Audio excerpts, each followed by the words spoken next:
All right. Hello, hello, hello, everybody. It's a pleasure this morning to know you're out there listening, or eventually you'll be watching. And so if you're listening, make sure that you go ahead and watch later on. For those of you who are watching, you can see why I'm excited, my own self. I will tell you that for me right here now, it is 7:20 something. I have to get up this early and get this done because I'm talking to somebody who is oceans and miles away from where I am. Before I even say anything more, let me go ahead and reintroduce myself. This is EGBE MBIWAN MONJIMBO coming to you on Vosaworld Radio. It is the Musings and Music Show. Of course, this is the musings part of it where we get serious about issues. As you know, lately we have been doing a series called Inspire Before You Expire that involves my classmates, the class of 81 to 83 batch of Cast Bambili. I know if you're watching, you're looking at the person there on your screen and saying, is she trying to tell me this person was with her in Cast Bambili and she looks like she could belong there now? It's just her genes. It's just her genes. She looks the way she looks there. I don't know what happened to some of us, but she looks the way she looks there. So I have known her 40 years and a lot has happened since then. But I'm going to pause right here and just ask her to please introduce herself. Who are our listeners listening to? Who are our viewers watching, looking so regal there and poised?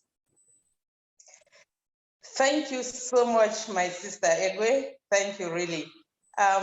Before I go ahead to introduce myself, let me just take a minute to appreciate you for this wonderful work you are doing. Listening to you is really so lifting. I have followed some of your interviews and especially the recent series, your talk with Togi, Ata Togo. I mean, and the talk you did on autism, there was one, the first talk I listened to was what we did with my daughter, Mbaacha Isabella. So, yes, very interesting, very life transforming. And I want to take this opportunity to congratulate you once more for this work. Thank you. You're so kind. To thank you very much for this opportunity for us to chat. We are miles away, but I think one day we will meet physically very soon. Hopefully. So about who I am Jennet Kem. For those of us who passed through Cast, or many others knew me after. I am a mother, I am a daughter, a village girl from Guzang village in the northwest region of Cameroon. So it's always very difficult for me now to introduce myself because I don't know what perspective to take, but as I say, I come from a village, call myself a village girl that has grown up beyond the village into the global village. Yes. I am a mother, including a mother, a set of twins, and many other children that have grown up around me. I was met the MAFO of the Guzang community in December 2006. And I can go on and on, but I think that gives people about me, a little bit of a picture. That gives people a little bit of a picture and also brings in a couple of titles I have noticed. So even though you only made the MAFO one, which is like, if your village had not done that, then I would have written a petition and said, what are you waiting for? Because people have not yet heard a lot about what you are. It's coming, that's coming. But then the fact that you have twin girls, I've seen their beautiful faces. That means you are in what we call a mani. A mani. It's not, so there's so many titles, and I think my children just give it a series of 4 or 5 M's. Mom, mother, mani, mafo, mami, mama. So all the things that you have, and above all, the last and the most important of my identity is a child of God. Amen to that. Amen to that. And when you call yourself a child of God and look like this, you give God a good reputation. Thank you so much. Anybody who's not a child of God will say, okay, if that's how a child of God looks, then maybe I should try being a child of God as well. So your daughters, two beautiful girls. But you know what we have not yet said? Where are you coming to us from? Because you said you're miles away. So where exactly are you? I am talking from Bujumbura in Burundi. Where I sit, I am watching out and seeing the very beautiful Lake Tanganyika all the way from my house. And I'm not joking, just across, you can see the lake. So I live in Bujumbura. For the past 4 years, I work here. And as I said once on our forum, it's a beautiful place to visit. It's a beautiful country. Forget about the stories you have out there. It's a lovely country and a lovely place to visit. Wow. Look at the things that we used to read about in the SNT time, in the geography book, Lake Tanganyika. Who knew that I'll know somebody who is actually there, sitting right next to it, who can see it right next to that? That's wonderful. And some people will definitely be wondering, what is she doing there? Is she there for tourism? Because if I looked at your resume and I was just afraid and didn't know where to even start, what am I going to say? What am I going to leave out? So if you can just walk us through your own self, bit by bit, till we get to where you are now. Because we left Bambili, you went along with me to Ngwaikele, to the University of Yaoundé. What I know you were doing there was law. Yes. And then, okay, so just give us a walkthrough so people can see and be inspired how you got from that Ngwaikele to the point where you are now, sitting there, looking this rigor next to Lake Tanganyika. How did that happen? It's a triple hand of determination, of faith, and of divine, as I can say, divine hand. I left the university, as you said, we left from CAS. I went to the University of Yaoundé, actually enrolled by orientation. You remember in our days, oh yes, a thing called orientation. I was oriented to go to the university and read history, geography. So I got to the university, wasted some time in history, geography. I didn't like it at all. Wasting time there was not because I was even in the class. I was like, where am I going to with history, geography? I actually wanted to do law. But coming from my background, I couldn't automatically just stop and say I'm going to law because it meant you were going to lose the bursaries that our university was giving you, what we called FC. So I decided to sit in history, geography for the 2 years, took FC, started a business. The business was flourishing, but my friends could not allow me to do my business. And I would name one here, Florence Awasum, who is in Bamenda, Mori Chibidi. They walked into my house and said, Jennet, you cannot come to Yaoundé and sit here doing buy and sell. You have to go back to class. Right. So I gathered myself when I registered in the law faculty, what I love to do. Right. And that is how I got myself to law. Started, and where it is your heart, you will do your best and you will succeed. And I saw myself passing all exams in June. Now using the long holidays, the summer holidays to do my business. Graduated 3 years, record time, went on to matrix, graduated from matrix, registered for the started teaching in the university. Look at that. And at one point I was like, is teaching really what I want to do? I said, no, I want to practice law.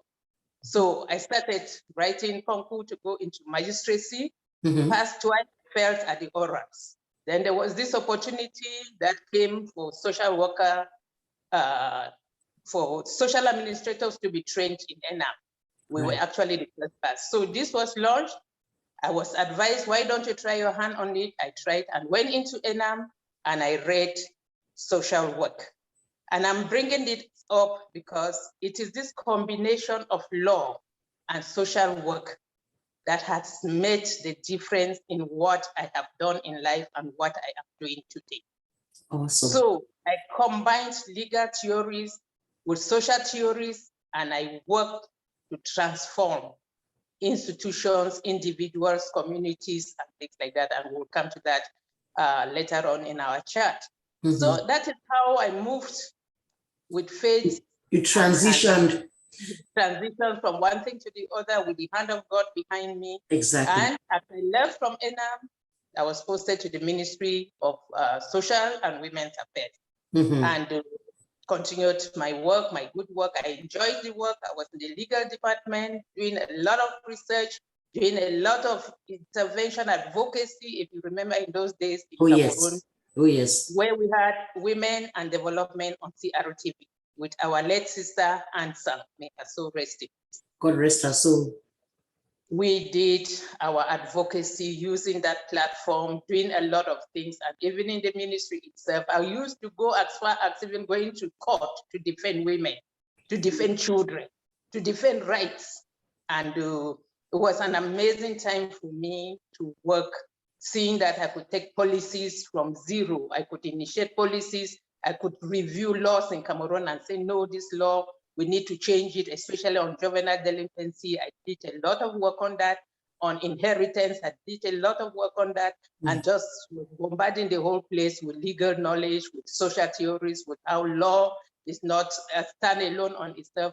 Law can only be effective if it impacts lives. If it's implemented, yes. If it doesn't, then we have to change.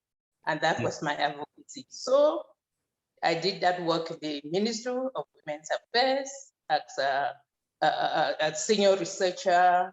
I was promoted to the rank of full director to head the department for the promotion of women's rights. That was also another apex within the central administration of Cameroon. So did that until I transitioned through a number of steps, went work for Canada in Cameroon, the Canadian Development Corporation, and from there into the United Nations. Wow. So I don't know where to put it. Let me just, I'm trying to catch my breath after listening to this and going, what a busy and effective person. Because there's such a thing as being busy. You just do.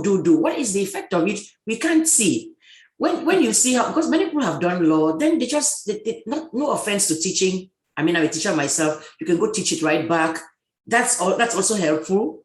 But then when you do concrete things like what I've heard you say, actually go to court and defend a person who would not have been able to afford the legal fees to hire somebody else. Go and actually say, look at this thing that is not going right. Let's fix it. Things that directly impact lives. That is why I am not surprised at all that you ended up like you just mentioned. I don't know whether people caught that. You just mentioned that is how you ended up in the United Nations. And it's interesting how all that you did before leading to that is part of what got you fully prepared. I think about Joseph in the Bible, who went through all of those hurdles, went through all of those things. God was just preparing him for the job he had to do. For Prime Minister, went in the pit there, suffered there with Potiphar, the whole 9 years. And then by the time he became Prime Minister, boy, was he a seasoned, ready to do the job that he had been called to do. But God does not usually just take people and just, boom, just dump you there in the job. He would prepare you along the way for what you need. Then when you get there, you're like, oh, I see. Look at how my knowledge of this can apply here. So, we're doing this series for the young. We're targeting everybody. We all need inspiration. But as you know, we're targeting the youth so that they are listening and realizing there's already a million lessons to learn from what you have already shared this far. Okay, somebody was doing the buy and sell. Friends who come and say, no, get out of there, come and do. Now, did she say, okay, now she's not getting the FC anymore. Did she say, okay, I'll just drop the buy and sell and I'll just do? No, she was doing that on the side. Then over here, getting this also done. So until such a time that you could say, goodbye, buy and sell. I'm in here now full time. And then rules and rules and rules. I will tell you how the buy and sell ended.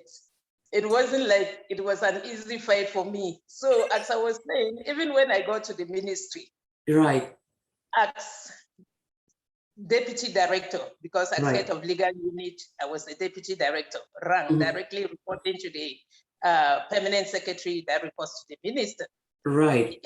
Unfortunately for me, we left ENAM just when they cut salaries in Cameroon to almost zero.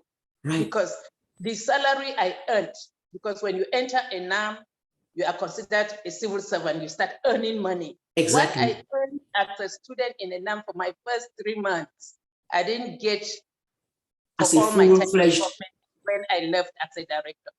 This is on record.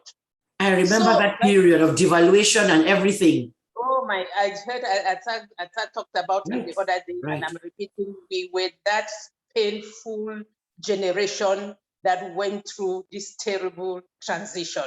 So I got to the ministry despite the titles, despite everything. How much was I earning?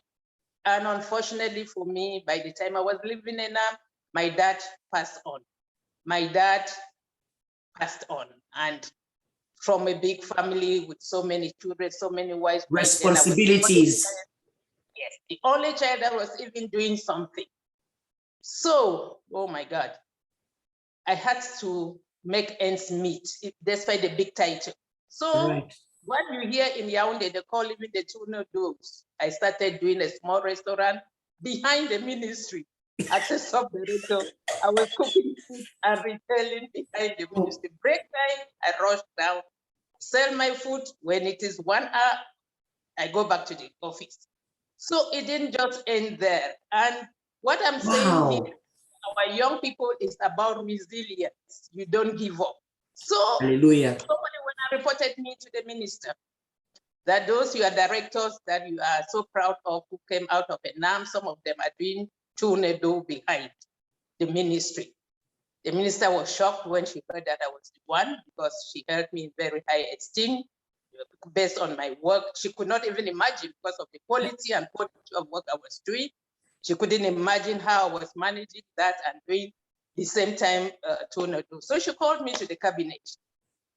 I went to cabinet. She asked me. I said, yes, Your Excellency, this is what I'm doing. And this is why I am doing it. Right. I'm taking care not only of myself, but I have a family that my father left behind. Right. The minister listened to me and shook her head and told me one thing that has been a driver behind my life till today. She said, Jennet, I know you are intelligent, you are energetic, you are full of ideas, you are creative. All I will tell you is don't disperse your energy. That was all. She didn't use a cane, she didn't punish me, she didn't say anything more. Be focused, don't disperse. I went and started it. I said, okay, this is it. How am I dispersing? What should I do? But it was enough to tell me to focus. Right. So I sat, I said, okay, some other person can do this. I relegated that to a few younger people. They were doing it behind. I focused now on the work I was doing. And in the next appointments in the ministry, that is when I was appointed full director.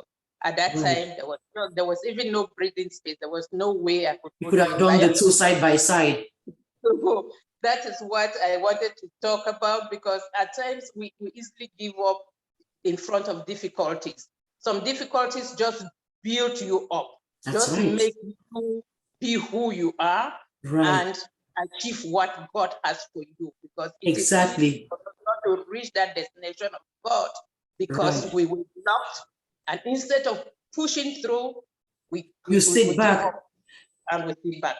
Right. And then, just look at, if you have gotten discouraged, look at the many things that you've achieved since then that we wouldn't have seen, that humanity would have been deprived of, that communities would have been deprived of. Because I'm sitting this, because I don't even know how to, with this interview, how to not to jump ahead of myself, because I'm trying to walk people through step by step how you got to where you are and what you are really doing right now, which is so impactful. Because, okay, you ended up there you said you went into the United Nations. But I know that that is not where you went straight from Yaoundé to Burundi, where you are right now.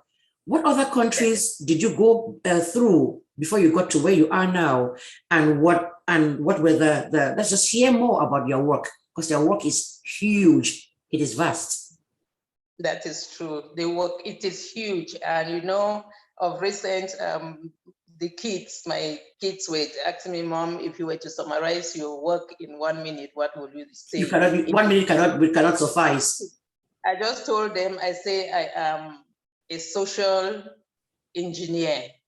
I am a human engineer. I'm building lives and building people, building societies, and also contributing to my own little way to make life better and peaceful for people. So just coming back to your question, When I left the ministry, as you know, it's a very difficult decision that I made. Right. I was full director in central administration. I decided to quit. Mm-hmm. And I'm saying, so when I say I underline it for young people that are listening to us, or even some of us that stay on the spot and we are complaining, is that don't stay on a job for too long. Don't stay in a comfort zone. There are some zones that we have that are comfortable. You can imagine what it means being a director in Cameroon. Oh, yes. You are comfortable. Right. Even the title and the honors. I'm not Yes. talking about Oh, yes. the honors, everything, Madame la Directeur, Madame Yeah, le Directeur. exactly. But I decided to quit. And when I left, I was caught on the way. I was actually leaving to do my own things. I wanted to do consultancy and things like that. But I was caught on the way by the Canadian corporation, where I inaugurated the Gender Equality Fund. They had a Gender Equality Fund in Cameroon. They were looking for somebody that was seasoned enough. So by the time I was like applying for it, I was like, okay, let me just try this. But I was creating my office and things like that. I went for the interview, a tough interview from Canada with a panel of about 3-4 people who came all the way from Canada, and I got the job. So when I got the job, I went into that office, started the fund, roll it out, build the capacity of civil society organization. It was actually a fund that came to support Cameroonian women's strategic rights. That is the strategic things that women should be looking at about law, their right to participate, their right to citizenship, their rights. At that time, there were still big issues in Cameroon. So I could roll that out, and it was very easy. I built the fund from zero, did the strategic plan, did the implementation plan, brought the partnerships, all of that, all what it takes for us to do the work we do. Then what was just a little bit of because some people are sitting there who see a woman like you looking at me and saying women's equality, right? Yeah, they're not doing fine. Oh, we were in Babili there, the boys were there, the girls were there. So when you pass your exam, you move on. And just for the benefit of anybody who's listening here who is not African, who's listening and going, gender equality, was there any disparity to start with? Of course, I know the answer. I'm only asking you for asking sake, being the devil's advocate. So what will we do? What did that consist of concretely to help women? I'm laughing because I still answer that question till today. Yeah, it was a big battle. So the issue with equality is we are born equal. Right. Male, female, woman, man, we are born equal. Equal rights, equal opportunities. When we're talking about gender equality, we're talking about equality of rights, equality to ourselves as humans. Right. What hurts you hurts me. A drop of hot water falls on you, you are burnt, I will be burnt. We are humans. Right. We have the right as human beings to be treated equally, to have equal opportunities, to have equal chances, and not to be hurt. Exactly. So we have that right. And not to be discriminated against. Not discriminated against. Yes. Because of society, we have society with its considerations, with its stereotypes, with discriminatory practices, with norms. It's culture, or sometimes it's a cultural thing. All of them linked to culture or to religion. Right. Norms and values that start distinguishing men and women, start excluding women from men, start bringing ideas into boys that you are different from this. And then at certain level, you look at all the areas of development, you see the gap. Economic disparity are richer than women. Political influence, you see men are politicians ruling and having all the posts than women. Education at one stage, not even now, you see more boys in school where families did not have enough money, the preference would always be to send the boy to school. Exactly. In some families, right down to nutrition, you will find food served separately for man and the boys with all the bigger shares. And then, so it was these are the discriminatory practices. Then not to talk of the bottom line of it all, which is violence against women. Exactly. And because of all of this, you see a man beats a woman, they rape women. So these are some of those issues in society that we came to say, where is the world going? From the Universal Declaration of Human Rights, where the Declaration of Equality was made, we realized that this equality wasn't being practiced. Exactly. So another convention was adopted just for the rights of women, the Convention on the Elimination of All Forms of Discrimination Against Women. We still saw that even with this one, it wasn't going well. Women and the whole world met in Beijing. 1995 came out with a blueprint, the Beijing Platform of Action, with 12 critical areas to empower women. So these are the things, the instruments we are using, both policy, programmatic, and legal. So for those who are still wondering whether we had any reason to go into gender equality, yes, we have, and we still have to oh, yes, we do. The issues of equality. Do. And even though I was talking about Africa and everything, you remember when because you follow the world events, when Hillary Clinton was running for president here, they were talking about glass ceilings. So we know that in Africa, there are certain practices where we're talking about female circumcision, widows, the rights of widows, where a husband's brother will jump up and take property that belongs to the family. Sometimes it's even you who actually own the thing. It says it's my brother's stuff. Off he goes with it, and there's nobody to support you. So there's that kind of stuff. But we just know that it's not a United Nations level thing. If it were only in Africa, it would not be at that level. Because as we're saying, yes, we still in this country have not yet had, now we've had a vice president that's a woman. We still in the United States of America, the US of A, haven't had a female president yet. Yes. So sometimes when we bring up that topic, they say, okay, it's feminism, blah, blah, blah. Okay, we women, you need to just chill. And we try to point out that it's not as if we are trying to say, oh no, away with you men. No, we're just saying we too need to be out there because we have a lot to offer. That is the truth. We have a lot to offer. That is the truth, my sister. And you won't believe it that people used to think it was a problem for Africa. No, it's not just Africa. No. Gender equality issues are global issues. Yes. Violence against women is universal. It has been happening since Adam and since Eve. It's still on now, happening now. Yeah. It is universal. So this work will have its place until the day we have equality in the minds of people and their attitudes and the way they behave towards one another. So important, you said, in the minds first. If there's no mind shift, it will not happen. That's why you said the laws were put. The laws, it's there on paper. But then how much of it is actually happening in real life on a day-to-day basis?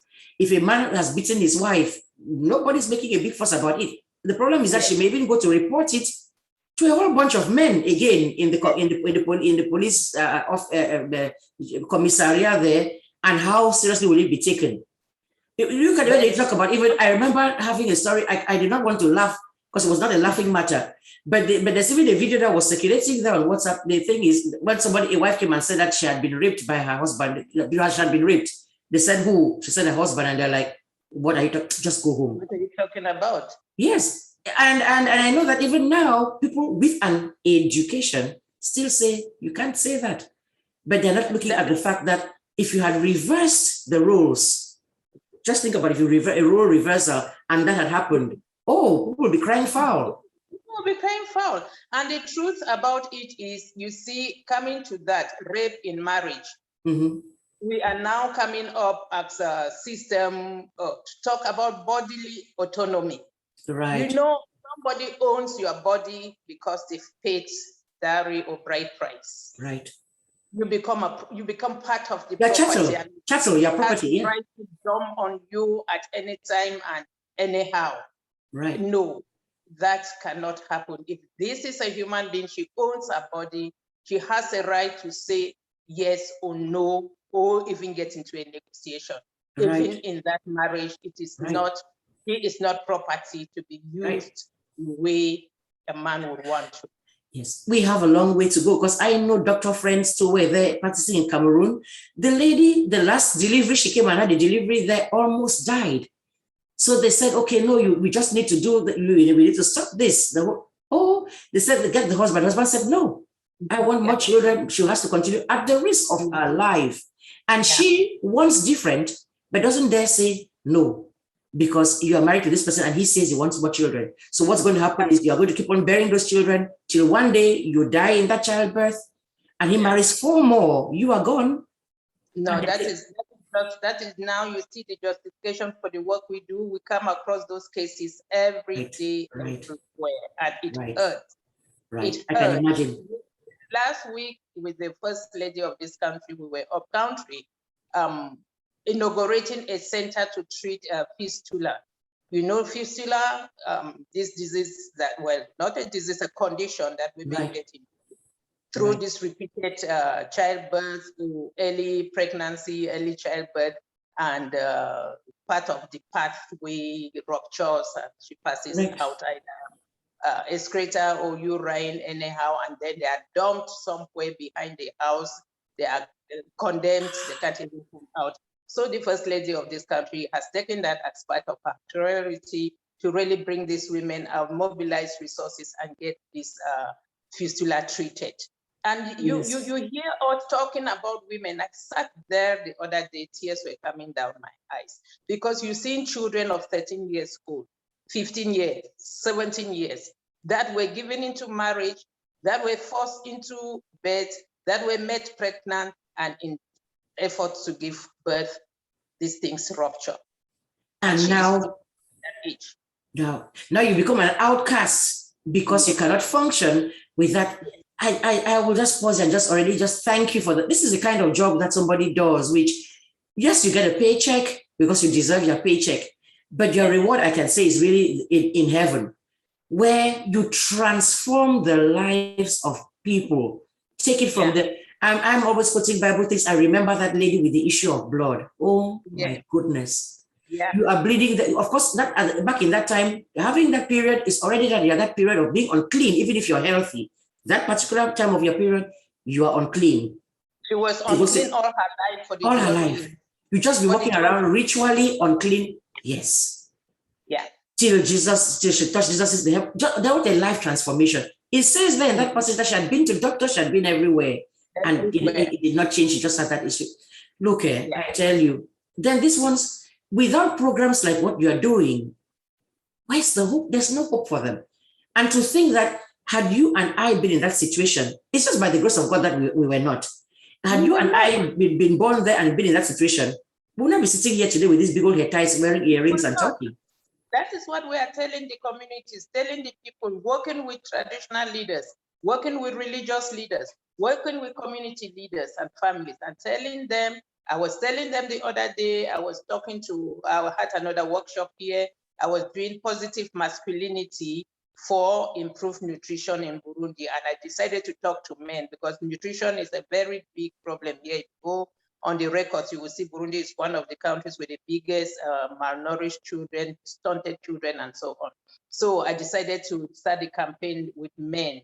So I was telling them, there is no way you can be talking about this, because the religious leaders were like, you shouldn't be talking about equality. Equality can never be real.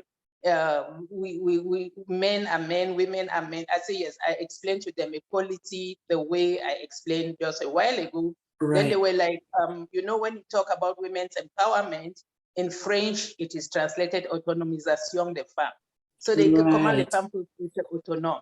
Women can never be autonome. Independent yes. You cannot be autonomous. I said, no, that is not what it means. I said, there is of course a translation problem. Let me use the English, which is empowerment. I told them what empowerment means. It's an embodiment of capacities to be able to think, act, and decide.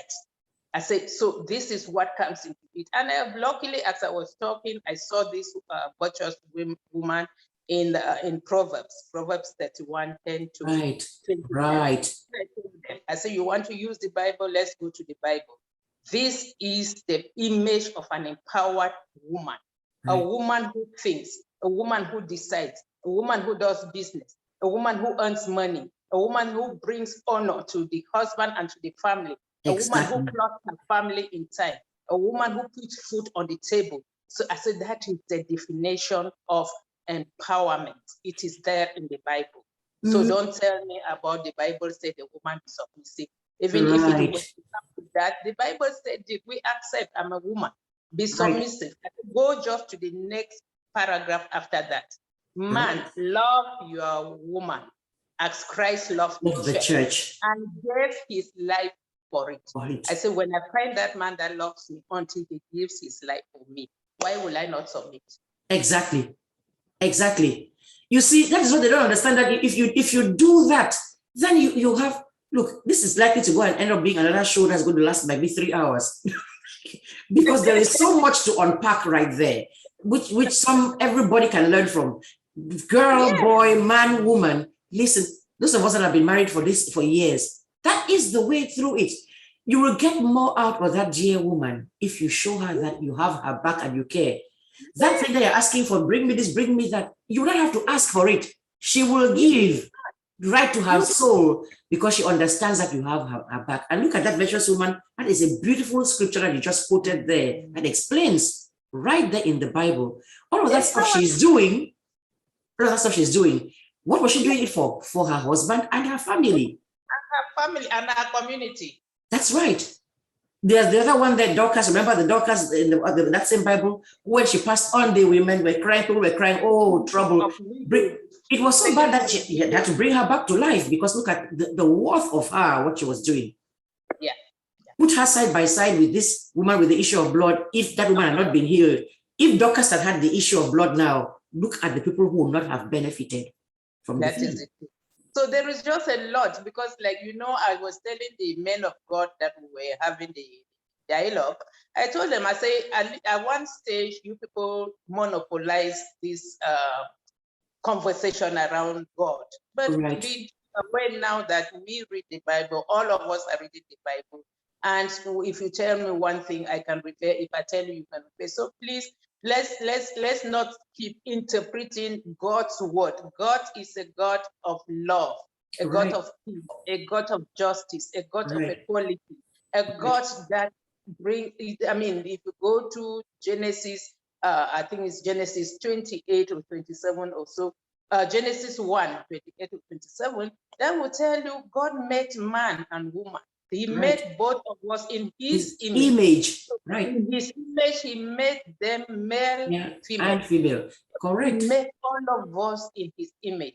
So let's take it from there and know that whatever thing God put as rules, God is a God of responsibilities. He could even be a God of hierarchies. But even the slave had a right, even the master had something to do. So let's not misinterpret God's work and God's words and then bring trouble to the world. Let's just obey and take it that he made all of us in his image to serve him and to do his will. Amen to that. Amen. Triple amen to that. That is it. So now what is, I'm going to ask that, because you've already now touched into what you do out there in Burundi, working with the United Nations. I'm just going to say, what is like a typical day in the life of Mani Mafo, Jennet Kem? You get up in the morning and like, what is an average work day like? Because I've seen some pictures, but people haven't seen what the pictures that I have seen. Because they're seeing her sitting there now on this chair there with her hands and everything. And that the pictures that I have seen, there's no hair tie, there's no ashoke, there is no anything, no rings, no jewelry. It's like out there under the hot sun in the field. So I want people not to watch, especially those who are watching, not to sit and say, oh, this woman sits in an air-conditioned office and just talks with, she tells the men of God, blah, blah, blah. That is so not it. That's why I'm going to say, what is an average day in your work like? What are the things that you do?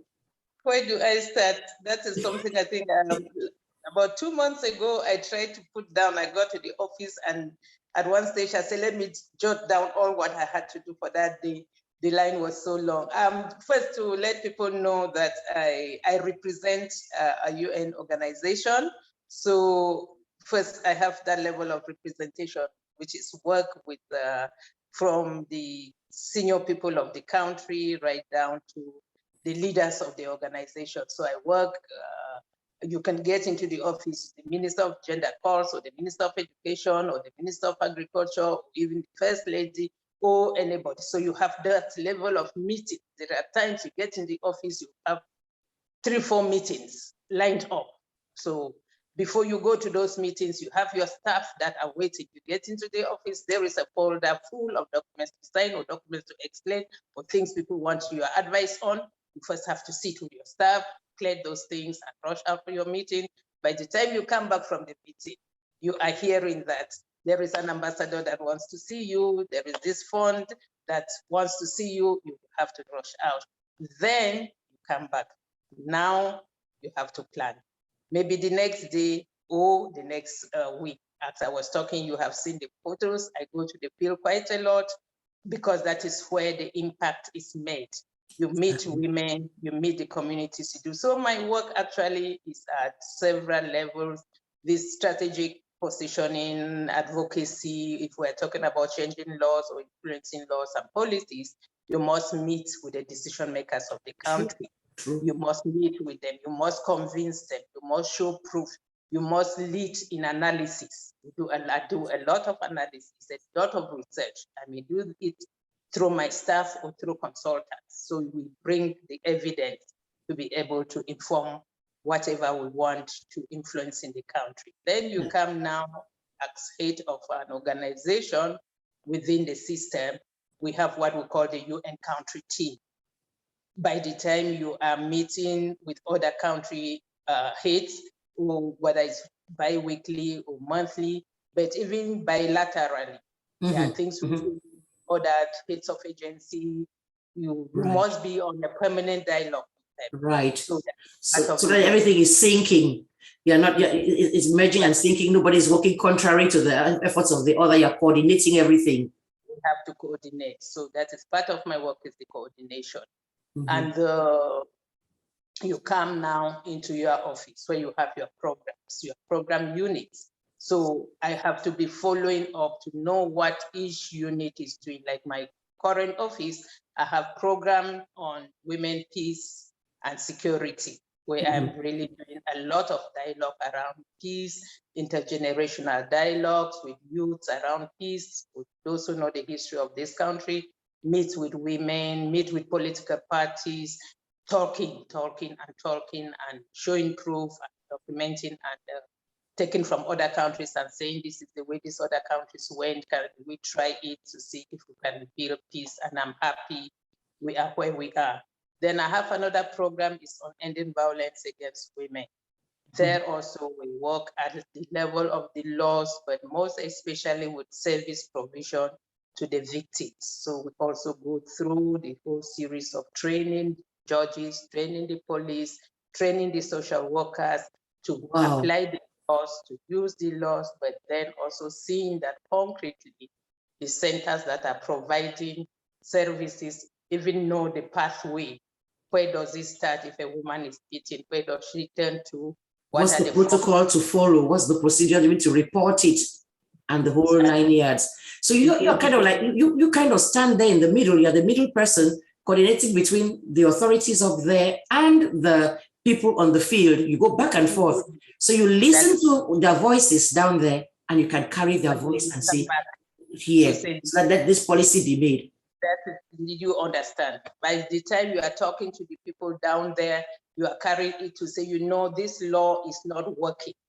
If you don't do the law this way, it will not be able to solve the problem of the woman. And I will tell you, like, my third program is on women's economic empowerment, which is what you've seen me in the field doing most of the time, going to the rice farm, going to where women are making brewing local beer or making food and those type of things. But just to tell you about this like the work around violence against women, which is one of the programs I manage at African level, very big program. The Secretary General of the UN, the former Secretary General, launched a program called Unite to End Violence Against Women. And I was the manager for the whole of Africa. And that is actually when I could measure the magnitude, the types, the terrible things that are happening on our continent and the world against women. So I had the opportunity to meet with presidents because we were launching the programs at the level of the heads of state in all the countries that we went to. Or meeting with the ministers. Then at African level, I succeeded to, with my organization, UN Women, succeeded to create a whole network for men in uniform at the level of generals. Right. Oh, wow. This network for them to sit and talk about violence. So I held a number of meetings with them, and to change mentality about the whole thing has not been easy. No, but once the people buy it, when they grasp it, when they get it, you see change happening. People made commitments. You hear a policeman saying, no, I never knew this was violent. From here, I was in the office, and the commissioner of, I think it was Benin, Cotonou, called me from the market and said, Madam Kem, I am here in the market creating police posts to ensure that anybody that abuses a woman on the market is arrested there and there. I mean, he called me from the market. Awesome.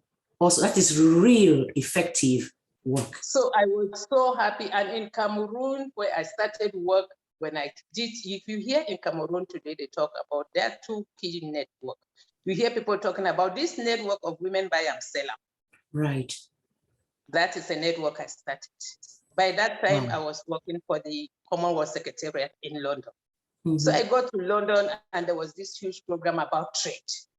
I said, but we are talking about trade at global world trade level. Do we know who is sustaining trade in Africa? So I convinced my director to say, no, back in Africa, whether Ghana, Cameroon, the Commonwealth countries, who is sustaining trade is the woman that buys from the farm and sells on the market, or carries from the farm and sells to the market, and then they can take from there. I did a cross-border trade as a program, and we were looking at how we carry food from Cameroon to Gabon, to Equatorial Guinea, to Central Africa, to Congo, and so on. I told them, I said, we cannot skip the buy and sellers. Right. Because these are the people that who move the produce from one place. So when I started, this is one of the very passionate things I always think about. When I started this program with the buy and seller, neither from my organization, UN Women was not understanding. How can you start at a micro level? Even with government, nobody was understanding, but I explained. I went and met the minister, but then Her Excellency Ama Tutumuna was the deputy minister.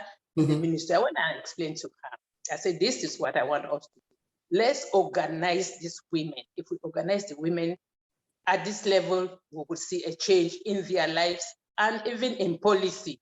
Correct. And luckily, she listened to me. So I took myself, went down. I came from London. I was on mission for 2 weeks in Yaoundé. I visited the 10 markets, men markets that had women's organizations in Yaoundé.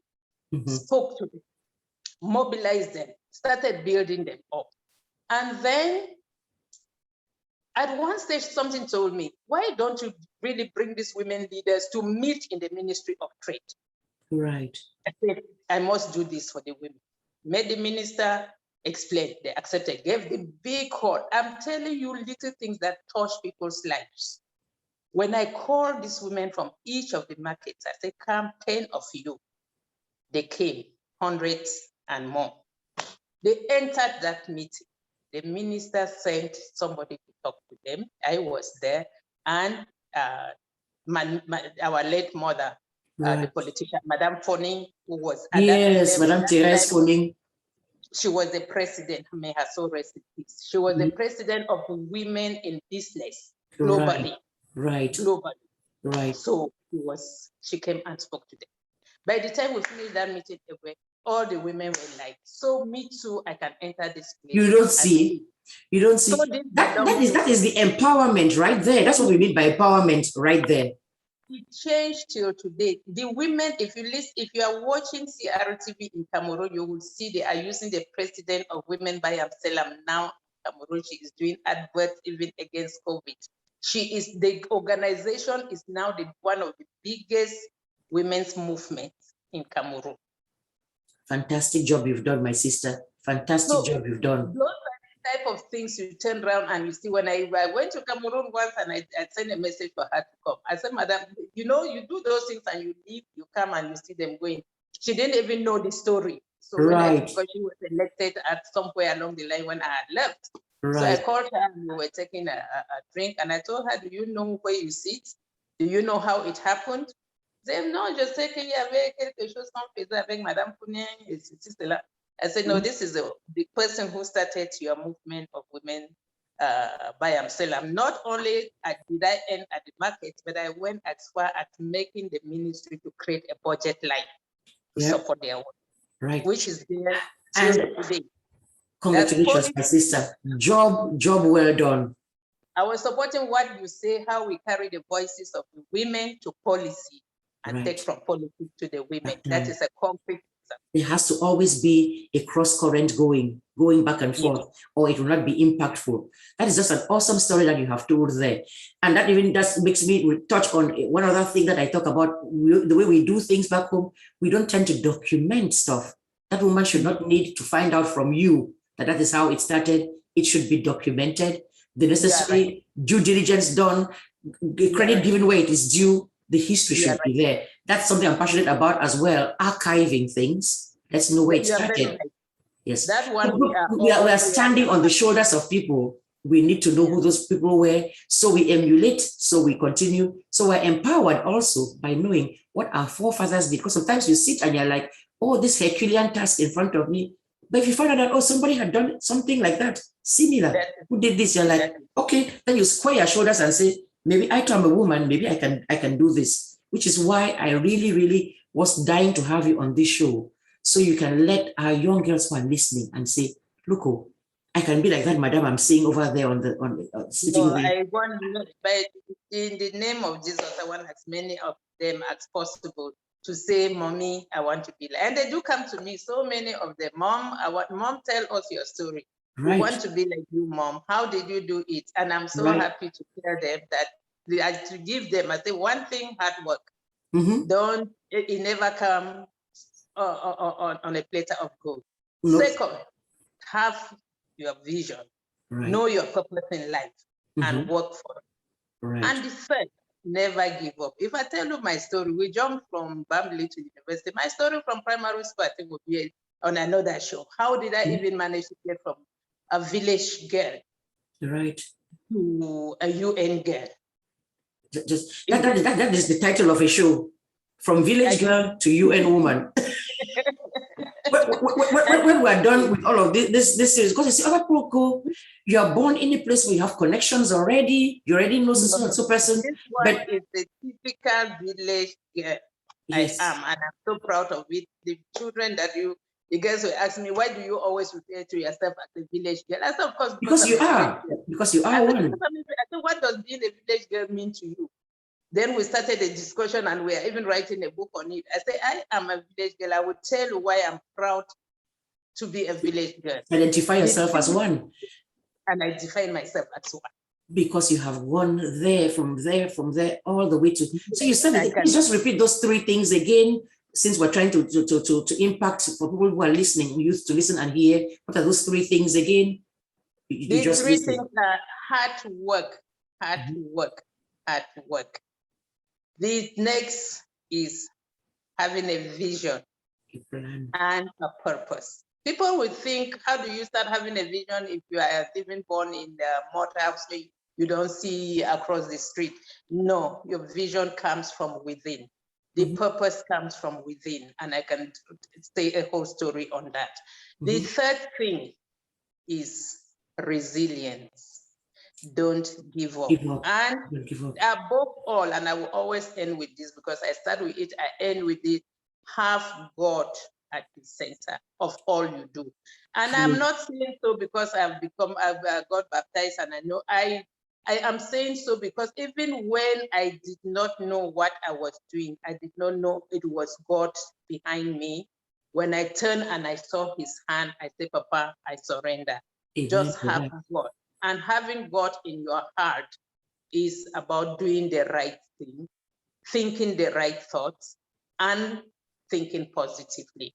Whether about yourself, about others, just have God at the center of all you do. There cannot be anything more to add to that, except maybe just to throw in the mantra that minister that you heard that talked to you, I just said, don't spread yourself thin, focus, instead of jumping at too many things there, and then you're not able to master all of them, whereas you can focus on something and then grow that thing and make it grow. I have learned from you, my own self, sitting here talking to you, and I know that we're listening to us and watching us have learned a lot. If I do not try to find a place to stop in this thing, we will just go on till 5 p.m. talking, because there's a lot. You just sitting there embody so much. There is so much you can do. I promise I will have you back on this show. This is for the cast series, Inspire Before You Expire. But I know you have a story, huge, rich story, because I've not even touched on how you manage all of this with child raising. You know, I have a family and do this too. Because all of this being busy, you've still raised 2 beautiful twin girls. I have 4. I have 4 kids. Okay, I just knew it about the twin girls. You have 2. Because you came into contact with, my first daughter is 28. Yeah, 28. I have a son that is about 26 before the twin. And beside that, I have other children for whom I am not. Right. Awesome. All wrapped up in this one individual right there, which is why if I pray for God to bless you, I'm not praying only for you. I'm praying for the community, because when he blesses you, you turn around and bless others, not just your own biological children and even your adopted children. You are blessing women that you never met. They don't even come from your own country of origin, but you've been able to spread this around the place. So for that, I thank you.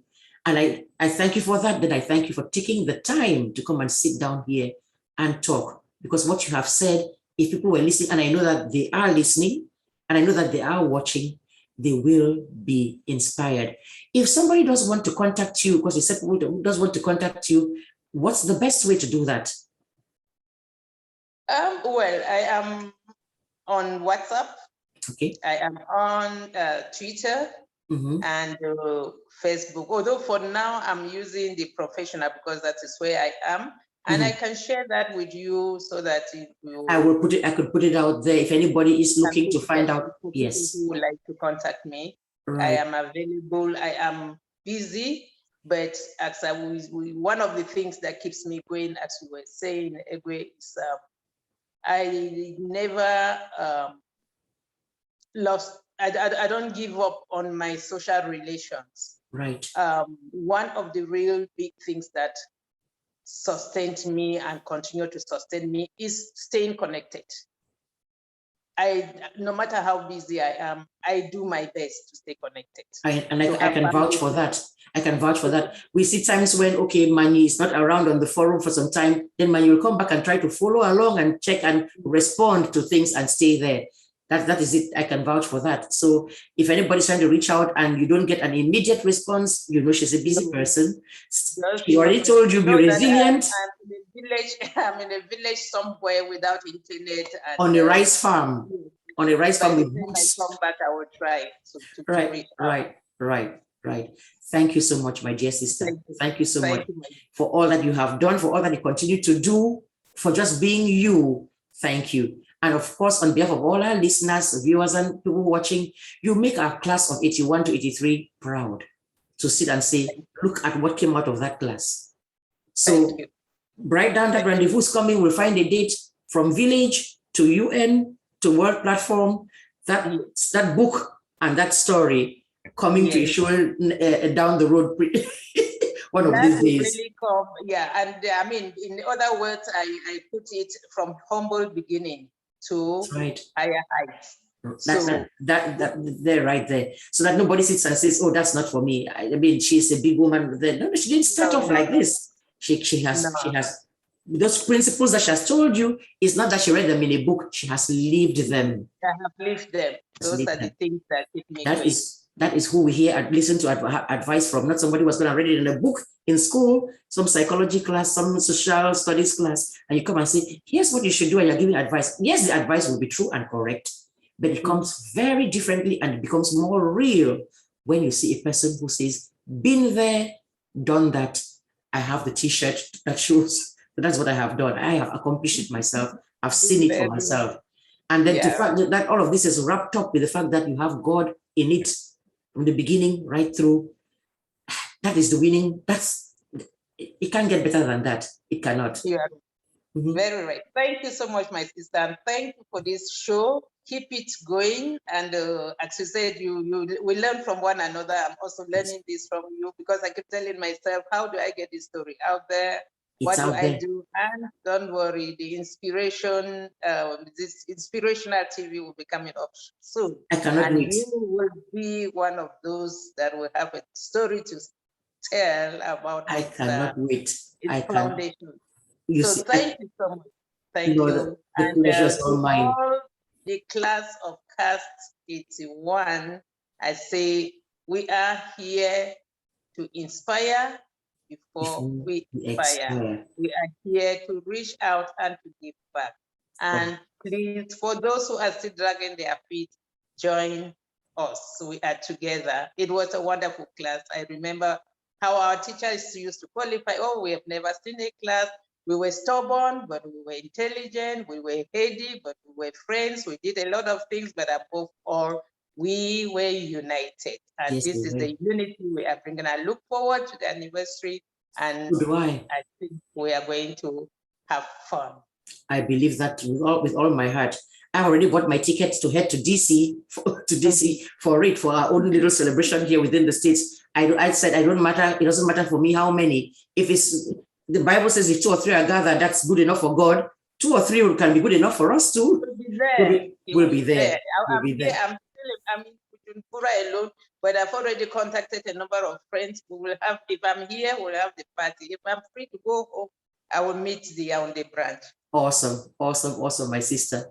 So you enjoy the rest of your day. God bless you, and may He continue to give you the strength and the wisdom and the intelligence to continue to do the work that you are doing, which has a clean, clear, direct impact on the lives of women and girls, not just in Burundi, not just in Cameroon, but across the globe. Thank you so much, my sister. God bless you too. God bless you. God bless you. Okay. All right. All right then. See you in a bit.